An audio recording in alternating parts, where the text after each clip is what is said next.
Où est le sang? C'est Pelage de Lune et on se retrouve pour discuter du dernier hors-série de la guerre des clans paru en France au moment où j'ai écrit le script et avant-dernier au moment où je recorde cette vidéo.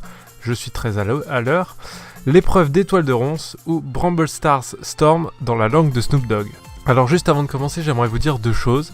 Déjà pour la partie spoil, je vais spoiler le contenu de ce hors-série du coup. Donc si vous l'avez pas lu, je vous recommande fortement de le lire avant de voir cette vidéo. Par contre, je vais absolument pas parler des cycles 5 et 6, parce que déjà je les ai pas lus, et aussi parce qu'ils sont pas parus dans leur intégralité en France. Donc je vais aussi vous interdire de spoiler ça dans les commentaires s'il vous plaît. Respectez ceux qui lisent en français, voilà. Ensuite, deuxième petit disclaimer, le chat que vous voyez en bas, c'est mon OC Pelage de Lune, qui donne aussi son nom à la chaîne.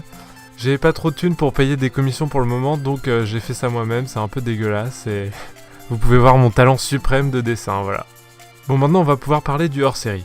Alors je vais pas me concentrer sur l'histoire parce qu'elle a beau être sympa, c'est pas ce qui est le plus intéressant à analyser. Je vais surtout vous parler des personnages. Donc on peut déjà commencer par le principal intéressé, Étoile de Ronce, c'est un peu il y a un peu son nom sur le livre. Au premier abord, le livre a l'air de parler de son insécurité en tant que nouveau chef du clan du tonnerre, et honnêtement si ça s'était arrêté à ça, le livre m'aurait sûrement plutôt déplu. Heureusement, les Herryn ont poussé le truc un peu plus loin, en instaurant une intrigue amoureuse autour d'Étoile de Ronce.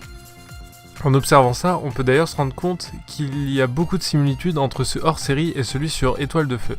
Dans les deux, on a affaire à un chef récemment promu, qui doit à la fois faire face à des problèmes extérieurs, respectivement la reconstruction du clan du ciel et la tempête, mais aussi à des problèmes d'ordre relationnel. Pour Étoile de Feu, c'était l'acceptation de sa relation avec Tempête de Sable, et pour Griffe de Ronce, c'est sa relation avec Poil d'Écureuil. Mais bon, pour remédier à cette relation très ambiguë qu'ont eu Étoile de Ronce et Poil d'Écureuil pendant de nombreuses lunes, il a fallu l'apparition d'un troisième personnage, à la fois rival de Poil d'Écureuil et amante d'Étoile de Ronce, j'ai nommé Jess. En y réfléchissant, le personnage de Jess s'est quand même un petit peu pété.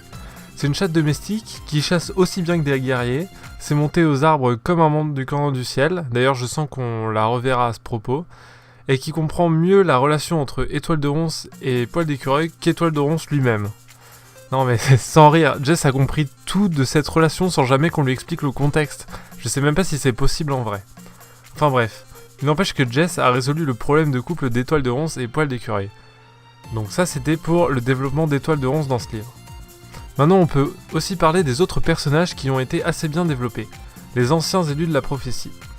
Alors bon, pas tous, parce que Œil de Gêne niveau extraversion, il est pas au top, alors dans un livre où on ne suit que Étoile de Ronce, c'est difficile de savoir ce que ce guérisseur ténébreux ressent. En tout cas, pour les deux autres, c'est plus intéressant. On a d'un côté Pelage de Lion, qui semble pas mal s'en battre les reins, du moins la perte de ses pouvoirs n'a pas l'air de le perturber plus que ça.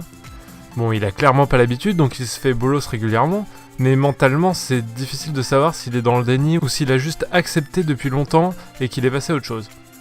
Pour Elle de Colombe, la réalité est plus dure et rien que d'y penser, ça me rend triste. Rien que de me souvenir la scène où elle est dans les tunnels, criant en espérant entendre l'écho lointain de sa voix, ça me fait de la peine.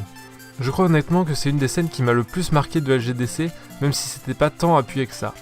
Enfin bref, ça c'était pour les persos. Maintenant, j'aimerais aussi vous parler un peu de la relation entre les clans, parce qu'ici aussi on a eu du changement. Pendant 4 cycles, on a eu l'habitude de voir Étoile de Feu mettre son nez dans les affaires de tous les clans, et là, Étoile de Ronce a fait la même avec le clan de l'ombre. Cependant, j'ai l'impression que le clan de l'ombre a été plus réfractaire que d'habitude. Alors c'est peut-être qu'une impression, c'est aussi peut-être lié au nouveau chef du clan de l'ombre, mais je pense honnêtement qu'Étoile de Ronce sera plus mal vu qu'Étoile de Feu lorsqu'il mettra son nez partout.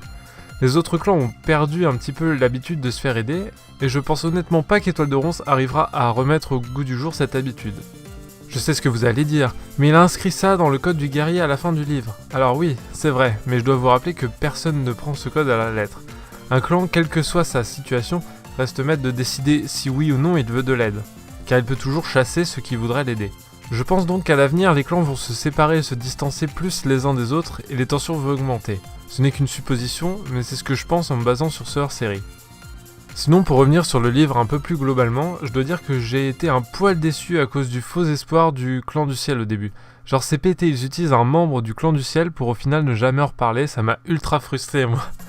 Mais bon, sinon j'ai énormément aimé ce livre. J'ai vraiment eu l'impression que, au lieu de se centrer sur l'histoire, on s'est un petit peu plus centré sur les personnages que d'habitude, et je trouve ça vraiment cool. De manière générale, les hors-séries de la guerre des clans, c'est toujours plus de pages qu'un livre normal, donc on sent bien que les héroïnes prennent plus leur temps et c'est appréciable. Bon bah c'était tout pour cette vidéo, j'espère qu'elle vous aura plu et que le format est pas trop mauvais pour une première vidéo. Je me tâte encore un peu sur comment gérer cette chaîne, donc j'imagine qu'on verra ça avec les prochaines vidéos et les prochains livres. Et donc en attendant la prochaine vidéo, je vous souhaite une excellente journée et la bonne bise à vous.